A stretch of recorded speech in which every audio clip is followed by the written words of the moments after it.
Les decíamos que con la perspectiva del fin del año, generalmente tenemos que hacer balances o llegan tiempos de balances, tiempos de evaluaciones. Y para eso hemos invitado al economista Germán de Agosto. Así que, Germán, te agradezco mucho que nos acompañes hoy. Muchas gracias a ustedes por la invitación. Lo que tenemos es un año de crecimiento muy bajito.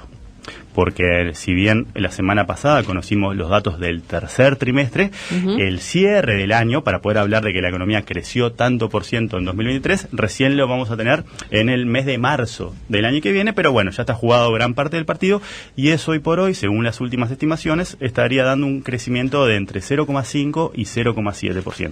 No llega a 1, es un crecimiento muy bajo, pero vos ves que los impuestos al consumo caen, o sea que de alguna manera eso cierra justamente a través de que estamos consumiendo afuera, entonces eso también ha pegado y va a seguir pegando. Y este año, ya más normal, entre comillas, depurado de todas las irregularidades que te genera la medición post-pandemia, vos tenés un crecimiento inferior al 1%, que naturalmente es un crecimiento bajo.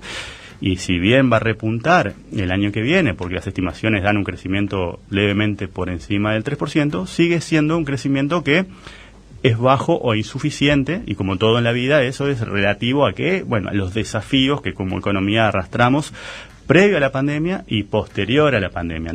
Sí. Tú señalabas cuáles pueden ser los elementos que incidieron para no tener un crecimiento mayor. Pero ¿cuáles han sido los motores en este escasísimo crecimiento de la economía para no tener un segundo trimestre de recesión? Por ejemplo, ahí tenés una recuperación importante del sector agropecuario, es uno de los sectores que más creció, justamente porque estamos comparando con un trimestre anterior donde estuvo muy afectado por la sequía, tenés administración pública que estuvo relativamente estancado, ¿sí? En realidad son más los sectores que cayeron que los que aumentaron. Y el que más aumentó fue justamente el agro, servicios financieros, ese tipo de sectores fueron los que en el último trimestre, que es el último dato que tenemos, ¿sí? Es el tercer trimestre, es lo que están empujando la economía desde lo que se llama el lado de la oferta. La otra perspectiva es hacia dónde va esa mayor producción. Y eso es la perspectiva de la demanda. Y ahí vos lo que estás viendo es que hoy por hoy es el consumo privado y el consumo público lo que está creciendo, porque la inversión está recogiendo justamente la disminución de las obras de UPM y del ferrocarril central. Era algo más o menos esperable. La contracara sectorial de eso es la construcción, por ejemplo, que también fue un sector que cayó mucho. Lo recoges en las dos porque estamos viendo las dos caras de la misma moneda, que es ese crecimiento. ¿Sí? El aumento de las importaciones nos resta crecimiento, si lo querés pensar de alguna manera. Y ahí sí, por ejemplo, lo que estamos viendo es, bueno, cuando los uruguayos viajamos a Argentina, por ejemplo, el gasto que hacemos ahí es una importación de servicio. Y lo que dejan de venir los argentinos es lo que dejamos de exportar en materia de servicio. Varios millones de dólares dejamos los uruguayos en Argentina. Bueno, ahora lo que tenés es justamente una fuga de demandas y un desvío del consumo que vos lo podés justamente aproximar mirando, por ejemplo, cuánto ha crecido el consumo privado de las familias, ¿sí? Más del 3%, y cuánto ha caído la recaudación del IVA. ¿Sí? Y eso es un problema que tenemos este año y que seguramente sigamos teniéndolo porque es algo más estructural, me parece, ¿no? Me gustaría volver, Germán, a algo que mencionaste ahí al pasar sobre el empleo, el tema de la informalidad. La ministra Arbelecha ha destacado la creación de miles de empleos, casi 50.000 en el último año, si lo comparamos, ¿no? Si tomamos algunos registros. Si vos tenés, ayer conocimos el dato de mercado laboral de noviembre, que muestra un poquito de deterioro en relación a lo que había sido el año, que es consistente con ese bajo crecimiento. ¿Sí? O sea, vos tenés un retroceso del empleo y una estabilización de la actividad, y eso ha dado como resultado un aumento del desempleo. Y si tomás noviembre y lo comparás con el noviembre del año anterior, como para tomar un año, vos tenés una creación de 36.000 nuevos puestos de trabajo, ¿sí?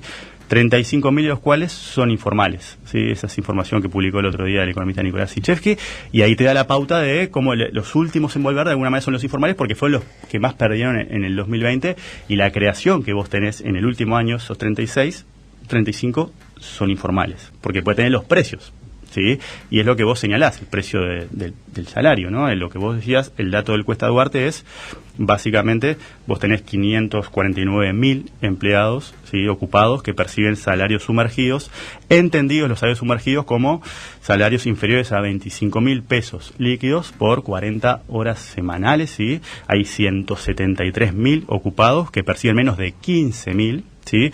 Y ese número, para ponerlo en términos relativos, ¿sí? Es 1 de cada 3 ocupados percibe salarios sumergidos. Es decir, menos de 25.000 pesos líquidos, ¿sí? Solamente el 22% dice que en el año que viene van a aumentar, ¿sí? La cantidad de personal contratado, ¿sí? Hay un 68% que dice que lo van a mantener y un 11% que dice que va a recortar trabajadores. Entonces vos cuando incorporás esas otras restricciones que enfrentamos las personas en nuestro vínculo, subempleo, informalidad, efecto desaliento, vos tenés un problema bastante mayor del que se desprende del único análisis de la dimensión de los desempleados. Claro, ¿sí? Entonces, claro. Ese tipo de cosas, naturalmente, en una economía que crece menos del 1%, es muy difícil revertirla. ¿sí? Claro, porque también en el caso de estas personas que están integrando la masa de trabajadores que están en actividad, si tenemos gente que gana menos de 25.000 pesos, ¿no? Francamente uno puede pensar, bueno, tiene cobertura, pero ¿en qué medida puede utilizar? ¿En qué medida puede utilizar un servicio médico si tiene que pagar órdenes, etcétera, con un ingreso de esas características, ¿no? Totalmente. Y eso también lo podés palpar cuando vos mirás, bueno, cuál ha sido la trayectoria de la pobreza, si querés, en los últimos años, ¿no? Hoy la economía andará más o menos arriba del 4% del nivel que tenía en 2019.